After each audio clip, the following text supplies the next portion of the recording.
बिस्मिल्लाहिर्रहमानिर्रहीम अल्लाहुम्मा सल्लि अला मुहम्मदिन व अला आलि मुहम्मद। अस्सलाम वालेकुम नाज़रीन, मैं हूँ आपका मेज़बान खालिद जमील और आप देख रहे हैं मेरा यूट्यूब चैनल। नाज़रीन, तीन बड़ी ख़बरें हैं जिन पे हम बातचीत करेंगे। पहली ख़बर यह है कि इमरान ख़ान ने रावलपिंडी में रावलपिंडी वालों को बड़ा अहम पैगाम दिया है, जिसके बाद हुकूमत के ऐवानों में, इक़्तिदार के ऐवानों में खलबली मच गई है। इस पर हम बातचीत करेंगे। दूसरी ख़बर यह है कि नून लीग ने अहद शिकनी की है, जिसके बाद ये कहा जा रहा है कि मुबैना जो डील थी वो डामाडोल होती हुई दिखाई दे रही है और इस ज़िमन में 15 अक्टूबर को बड़ा अहम दिन करार दिया जा रहा है। इस पे कुछ बातचीत करेंगे। और तीसरी ख़बर ये कि नवाज़ शरीफ साहब जहां अपनी दास्ताने अलम सुना रहे हैं कि जेल में उनके साथ क्या कुछ हुआ, वहीं पे पंजाब हुकूमत ने ऐलान किया है कि नवाज़ शरीफ साहब के 1 साल की जेल की कैद के दौरान 2200 से ज़्यादा मुलाकातें हुई हैं और इन तमाम मुलाकातों का रिकॉर्ड मौजूद है और इस सिलसिले में पंजाब हुकूमत ने तहकीकात का हुक्म दे दिया है। तो ये तीन मामलात हैं जिन पे हम बातचीत करेंगे। नवाज़ शरीफ साहब की जेल की कैद के हवाले से पहले भी बहुत सी ख़बरें जो हैं कि वो आती रही हैं। मरीम नवाज़ साहिबा ने भी इस्लामाबाद में भी, जब भी वो इस्लामाबाद हाई कोर्ट में पेश होती थी या वैसे भी जब भी प्रेस टॉक होती थी या PDM का सरबराही इजलास होता था उसमें शिरकत के बाद बातचीत होती थी, तो वक्तन फ़वक्तन वो जेल की जो मुशक्क़त है उसका तज़किरा करती रही। अभी लंदन में भी नवाज़ शरीफ साहब और मरीम नवाज़ साहिबा ने जो सेलेक्टेड प्रेस कॉन्फ्रेंस की,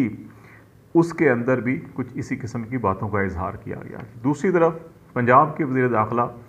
ने ये अनाउंसमेंट की है और उन्होंने कहा जी कि हम तमाम रिकॉर्ड जो है कि ये भी पब्लिक करेंगे कि 1 साल के अंदर नवाज़ शरीफ साहब से 2200 से ज़्यादा मुलाकातें जेल में जो है वो हुई हैं। अब ये मुलाकातें, इसके अंदर बड़े अहम सवालात हैं और ये शायद सिर्फ नवाज़ शरीफ साहब को ही नहीं बल्कि मुलाकातें करने वालों को भी पैगाम दिया गया है। और ये मुलाकातें करने वाले सिर्फ सियासतदान या नवाज़ शरीफ साहब की जमात या नवाज़ शरीफ साहब के अहले खाना नहीं, बल्कि कहा जा रहा है कि ये मुलाकातें करने वाले वो तमाम किरदार भी हैं जिन्होंने नवाज़ शरीफ साहब को मुल्क से बाहर भिजवाने के लिए बड़ा अहम किरदार अदा किया, जिन्होंने पाकिस्तान मुस्लिम लीग की हुकूमत तो नहीं थी लेकिन पाकिस्तान तहरीक इंसाफ की मरकज़ और पंजाब में हुकूमत होते हुए भी जिन्होंने इस किस्म के मेडिकल सर्टिफिकेट्स मैनेज किए, बनवाए कि वो नवाज़ शरीफ साहब की ना सिर्फ ज़मानत पर रिहाई बल्कि बैरून मुल्क रवानगी के लिए भी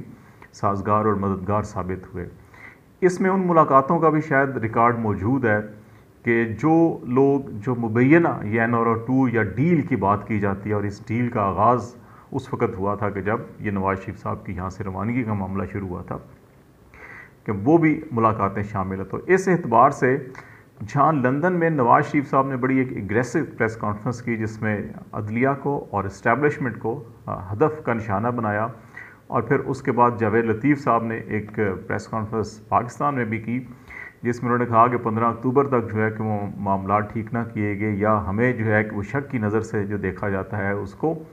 ख़त्म ना किया गया तो फिर हम भी जो है कि बहुत कुछ हमारे पास है बोलने के लिए, हम बोलना शुरू हो जाएंगे। तो ये सारी चीज़ें हैं, ये उन चीज़ों की अक्कासी कर रही हैं कि बैकग्राउंड के अंदर बहुत से कैसे मामला चल रहे हैं। जो NRO 2 है उसके तहत बहुत से मामला हो चुके, लेकिन सबसे अहम तरीन मामला नवाज़ शरीफ साहब के मुकदमात का ख़ात्मा, उनकी जो सज़ा है ता हयात नाअहली वाली उसका ख़ात्मा और जेल से उनकी रिहाई, वापसी से पहले वो चाहते हैं ये सब कुछ हो, वो नहीं हो पा रहा, जिसकी बिना के ऊपर जो है कि तो हमले भी किए जा रहे हैं और जिसकी ज़ेर लफ्ज़ जो है वो धमकियां भी दी जा रही हैं कि हम बहुत कुछ कह सकते हैं लेकिन अभी हमारे मुंह बंद है। तो ये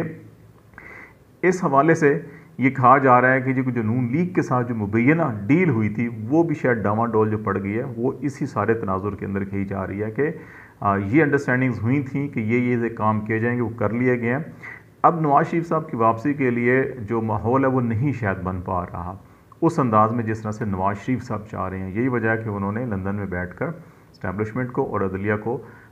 हदफ तनकीद भी बनाया और फिर जो है कि उन्होंने अपने उस वोट को इज़्ज़त दो के बयानिया है उसको बहाल करने की भी कोशिश की ताकि जो नेक्स्ट जो भी मूवमेंट वो चलें उसमें नवाज़ शरीफ साहब आएँ या ना आएँ, वो लीड कर सकें या ना कर सकें। लेकिन मरीम नवाज़ साहिबा क्योंकि इस वक्त मुकदमात से वो फ्री हो चुकी हैं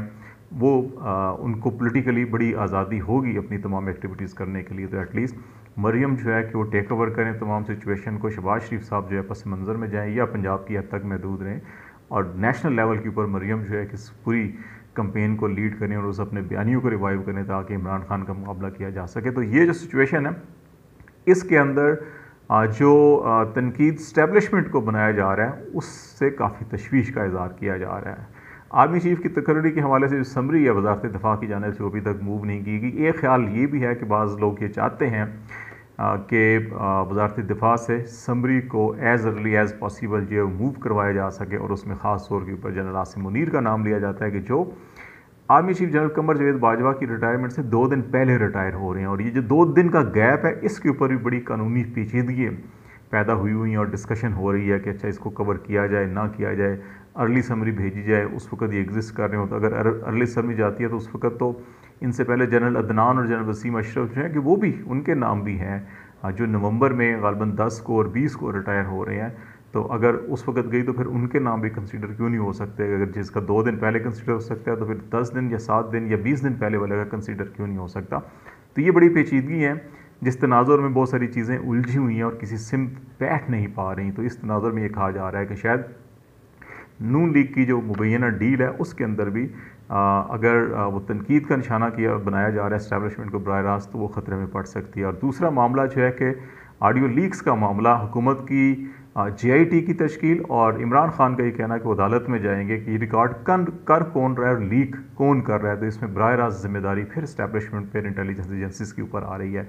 और बाज़ लोगों का ये ख्याल है कि शायद नवाज शरीफ साहब ने ये चाल इसीलिए चली है कि जब ये नवंबर के बाद बराह रास्त जो है कि जिसको इमरान खान साहब न्यूट्रल कहकर कहते थे कि जी उन्होंने अपनी आइनी ज़िम्मेदारी क्यों नहीं पूरी की जब मुदाखलत हो रही थी, तो फिर नवाज शरीफ साहब की हुकूमत का खात्मा हुआ उसका बदला लेना चाहते हैं। इमरान खान साहब जो है कि वो न्यूट्रलिटी का बदला लेना चाहते हैं। तो ये सारी चीज़ें मिक्स होकर बड़ी अजीब सी खिचड़ी पकी हुई है। तो इसलिए कहा जा रहा है कि मुबैना डील जो है ये भी डामाडोल है। और फिर सबसे अहम मामला, इमरान खान साहब का पिंडी में अपने वर्कर कन्वेंशन से खिताब करते हुए वो बात अपने वर्कर से कर रहे थे लेकिन पैगाम शायद वो पिंडी वालों को भी दे रहे थे। और इसमें ख़ास तौर के ऊपर जो सबसे अहम तरीन उनकी